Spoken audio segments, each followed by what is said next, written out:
Hi everyone, Catherine here from Inky Finger Cat. Firstly, showing off my new autumnal hair that the very talented Robin has just done for me this morning. Isn't it fab? I said it was time to get some colour back on my hair. I was feeling a bit drab. Don't feel drab anymore. Very, very cool. Pinks, purples, still some of the sort of like the blondie grey in there. And then, wow. Anyway, so why am I online and videoing today? Because we're on to part 4. Sorting this room out. I have not really done anything all week, so I know the videos only came out at the beginning of last week, but they were from the weekend before. This week I've not been so well. I've been feeling brilliant. Just a touch of a cold, I think, but just meant I was exhausted and work was quite challenging this week. There was a lot going on. So I am going to try and tackle some more of the bookcase and actually might start going through some of the boxes that have got stamps in and getting rid of some of those too. Apologies if you can hear a ringing noise. It isn't in your house. That's my husband watching telly in the room next door. It's got it quite loud. But yeah, so I'm thinking it might be time. I want to just have a quick sort of what's on the top shelf, but then I think it might be time to actually start going through these boxes down here that have got dies and stamps and stuff in them. I think it might be time to start doing the difficult decisions. I think this is the bit where it's always tricky, isn't it? Because it's but what if I do need to just get rid of some stuff? Those boxes are stuffed full of stamps, dies, and yeah, I need to do something about that. So I thought I'd stick the camera on and go for part 4. So I hope you enjoy. I'm sure future me will come and do a voiceover and explain what the heck is going on. Yep, past me was right. I am doing a voiceover. So top shelf, on the left hand side I've got my Everyday Stories album, which is a scrapbooking album, so that stays on there, and I've got a couple of in progress journals, and then that pink basket has got Christmas cards that I've made. So I don't lift it down because it's slightly overflowing. I do need to do a job of going and pairing them with envelopes, because some of them haven't got envelopes. And then it's October now, so it's almost time to take the basket over to my parents, and then they can choose the ones that they want out of there, and then they bring it back to me with the ones that I've got left for me to use.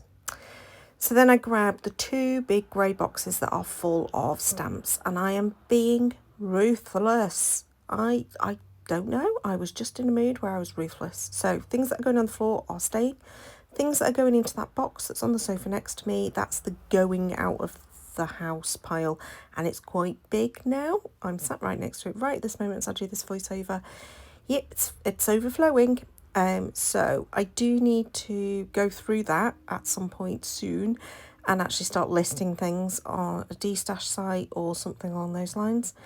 But yeah, I'm just literally looking at them. Some of them you can see I take a little bit longer in my decision making, and some of them are dead quick, as in dead quick because I'm keeping it, dead quick because I'm getting rid of it, and some things I take a little bit longer.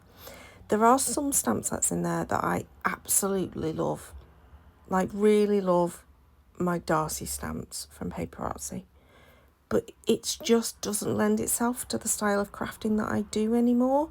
It was great for art journaling. I just don't really do art journaling anymore, or even that sort of very grungy or, you know, what's the best description, artsy looking mixed media, and that's what they are perfect for. I have kept my favourite ever Darcy stamp set, which is the one with the type. It's got like a typewritten words inside a heart shape, because I genuinely can't get rid of that stamp set because I just love it. There was another stamp set that also got hearts in it that I was very tempted to keep, but I didn't. I did end up getting rid of it. Now, that little box that's got some little bits and pieces type stamps in it, I decided to keep all of those because they're really handy little weird stamps. If I've not grabbed that in the next few months, it is going to be got rid of. And it'll probably just go in the bin, to be perfectly honest, because they're all like weird odds and sods stamps that don't have packaging, etc. But you can see there on the sofa behind me, that box full of stuff that that I'm going to get rid of. It's quite mad how much stuff I managed to get rid of in this little purge. I then stacked my boxes back up together and decided, right, I am going to go and grab that die box. And the die box has got dies and embossing folders in it. I don't get rid of as many of these. I think I sorted this fairly recently, like within the last 6 months or so. I think I'd already sorted it out. So there were only a few that end up going in the get rid of box. Yeah, there you go. There's some things going behind me. But most of them don't. They end up staying. So it's just a case of then just sorting it out. But yeah, I went through every single one. I'm really proud of what I managed to achieve with this little purging session. And it is nice to know that you have been through your stuff. I did find some stuff in there that I was like, oh, I've not used that for ages. It'd be lovely to use that. Oh, it'd be lovely to use that. Has it stopped me from wanting to buy new stash? Of course it's not. But the reality is I have kept to what I said 2 weeks ago. I've not bought anything for 2 weeks. Wow, go me. But yeah, it has. I have not yet bought anything. So I have kept to that for the moment. But the reality is this doesn't stop me from wanting to buy new stash. But I am really pleased with what I've managed to achieve.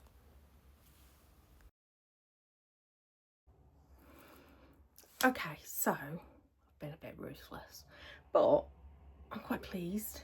I've cleared out some space in those boxes, which means that my basket that's currently a little bit overflowing of stuff yet to be used that I've bought and never used, and projects half done and stuff, that basket's a little bit overflowing at the moment. So as I work my way through that, I'll then be able to filter them into those baskets, those boxes, and it actually fit. And there was loads of stuff that were easy decisions. There were some that were not so easy decisions. There were stamp sets in there that I'm getting rid of that I absolutely love. Just, it's not my style of crafting anymore. Keeping it just because I love them doesn't make sense if it's not something I'm going to use. So I think I'm going to pause now. I'm really warm. Top shelf, I cleared off the things that needed to be cleared off, but to be honest, I've just put them on the desk, so I need to sort those out, but I'm not really in the mood. It's too warm, and yeah, I can still feel that my sinuses are a bit blocked, so I'm not going to push myself and try and do too much. It's meant to be the weekend. I'm meant to be chilling out as well as doing chores, so that's part 4 done and dusted. Next time we might tackle the massive mountain that's in the right hand side of my room, which I'll show you.